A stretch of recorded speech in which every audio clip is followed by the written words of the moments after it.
order for the law to work, you need representation for everyone, not just representation for people who can afford it. Pro bono is important to the firm because we as Quarles are proud to be good community partners. At Quarles, we're intentional about doing pro bono in the communities where we live and work. Absolutely, and there's also an aspect, especially as a litigator, where some of the pro bono work that we do gives us a chance to develop our skill set in more ways than we are able to do in our regular practice. Yes, there absolutely is a practical application. I mean, we can get our associates trained up much faster if they take on pro bono cases because they're going to be exposed to opportunities they otherwise wouldn't at that level and get those experience in that practice. It's where I got my training. It really helps you get experience on your feet in court. It helps you be much more practical. If you can litigate a case with a budget of $0, then you can litigate a case with a budget of $1 million very easily.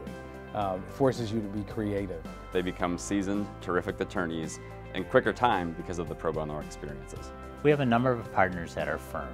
They're very committed to pro bono, but they're also very committed to mentoring. We have associates who work with me who do pro bono, and I don't say anything during their case. So for instance, I have a lawyer who's going to take a case, a trial, in federal court this spring, and he will first chair the trial. He can pass me notes, asking me questions, but this really is an opportunity for him to be the one who's standing up, who's making the difficult decisions, and who the client is depending on. I think that's critically important for any lawyer who's evolving in the practice, to be the lawyer on the case. We were going to argue a case in front of the Wisconsin Supreme Court, and when it came time to think about, wow, this is a big deal, who's going to argue this case in front of the Wisconsin Supreme Court, I thought about it and I thought, this would be a really great opportunity for this associate to have a new experience, something that doesn't come up very often.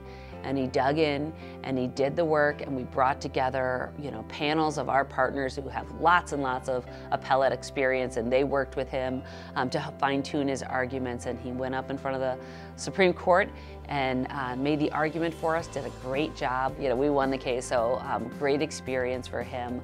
Now he has on his resume that he's argued in front of the Wisconsin Supreme Court. He'll never forget that. And it extends beyond just the appellate courts, right? There's all kinds of training that we can get through doing pro bono work. And generally the judges understand you're doing pro bono work and they work with you. So it's also not only just the training of doing the thing, but you also get more helpful feedback from the judges that you otherwise might not.